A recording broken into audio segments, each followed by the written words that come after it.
Selamat pagi, atau selamat siang, atau selamat malam, Bu Mia.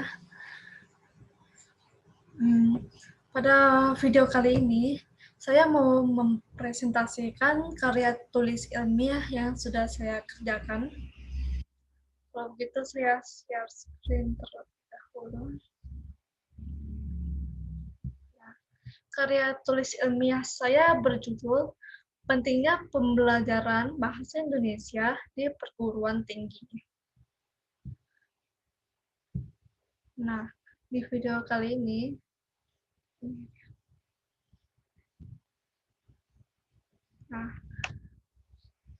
ini adalah daftar isi yang bisa dibilang saya akan menjelaskan materi tentang yang sudah saya cari. Kita ke pendahuluan dulu. Latar belakang.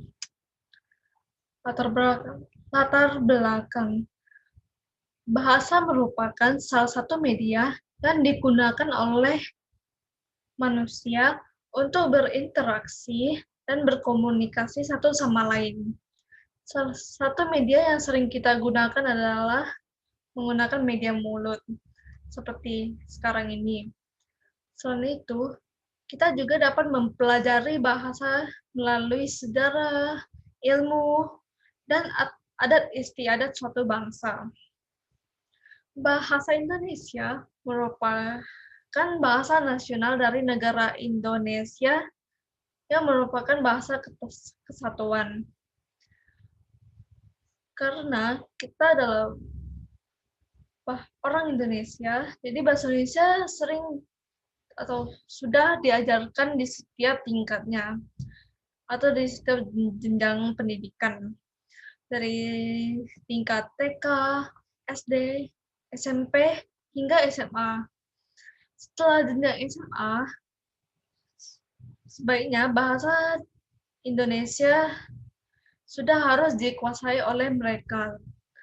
Tetapi faktanya adalah kemampuan berbahasa Indonesia dari beberapa mahasiswa masih kurang maksimal. Jadi sangat dibutuhkan sekali bahasa Indonesia di perguruan tinggi. Oke, kita lihat. Nah, selanjutnya saya akan melanjutkan ke pembahasan. Nah, di sini saya akan menjelaskan mengenai pengertian bahasa, pentingnya mata kuliah bahasa Indonesia bagi mahasiswa, dan tujuan dan manfaat mempelajari bahasa Indonesia bagi mahasiswa. Next. Pengertian bahasa. Di sini saya sudah ada beberapa pengertian bahasa dari beberapa orang. Yaitu adalah, yang pertama adalah Suwarna pada tahun 2002. Dia menjelaskan bahwa bahasa merupakan alat utama untuk berkomunikasi dalam kehidupan manusia, baik secara individu maupun kolektif sosial. Yang kedua, menurut James Aitchison pada tahun 2008 menjelaskan bahwa language is pattern system of arbitrary sound signals characterized by structure, dependence, creativity, displacement, duality, and cultural transmission. Yang ketiga adalah menurut Kridalaksana pada tahun 1985 mengartikan bahasa sebagai suatu sistem lambang arbiter yang menggunakan suatu masyarakat yang bekerja sama, berinteraksi, dan mengidentifikasi diri.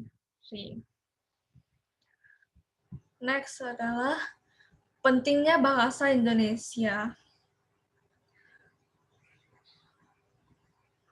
Kenapa bahasa Indonesia itu sangat penting, apalagi bagi seorang mahasiswa? Karena, seperti yang sudah saya jelaskan sebelumnya di latar belakang, bahwa bahasa Indonesia adalah bahasa nasional dari negara Indonesia,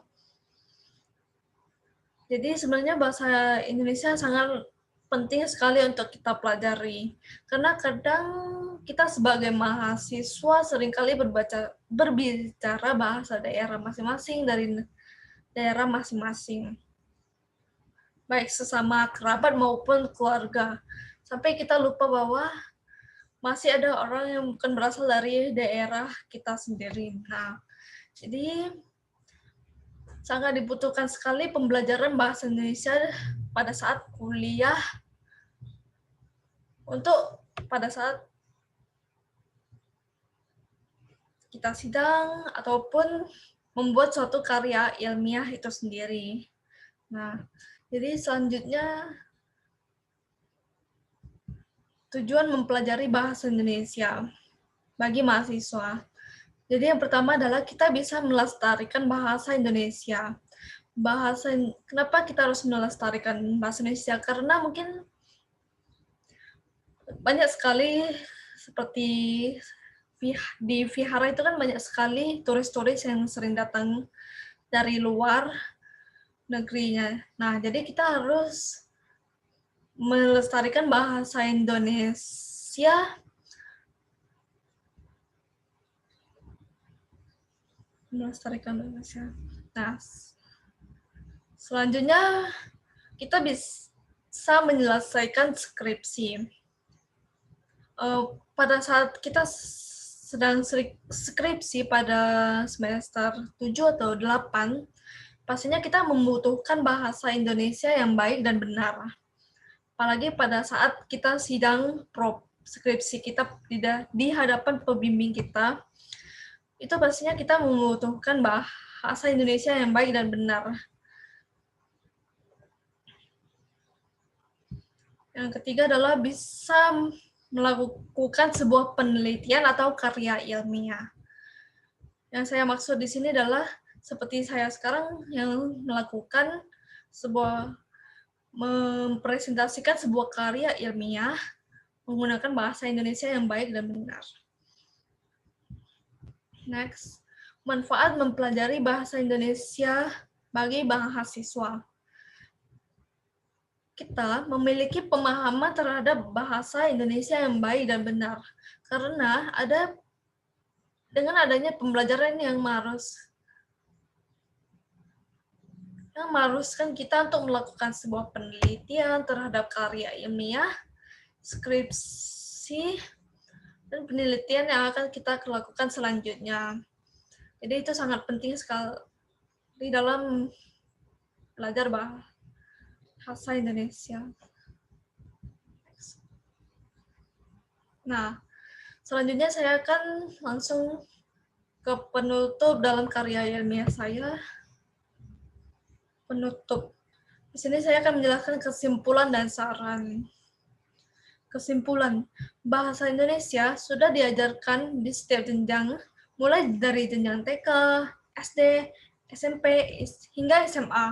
Selain itu, di jenjang perguruan tinggi atau universitas juga memerlukan bahasa Indonesia dalam kehidupan sehari-hari. Next adalah saran. Perlunya kesadaran mahasiswa terhadap bahasa Indonesia yang baik dan benar. Karena dengan adanya bahasa Indonesia akan mengubah pribadi kita yang menjadi orang yang lebih baik lagi untuk kedepannya. Next, ini adalah daftar pustaka yang maksudnya sumber-sumber yang saya cari. Next adalah, itu adalah beberapa karya ilmiah yang saya buat. Terima kasih.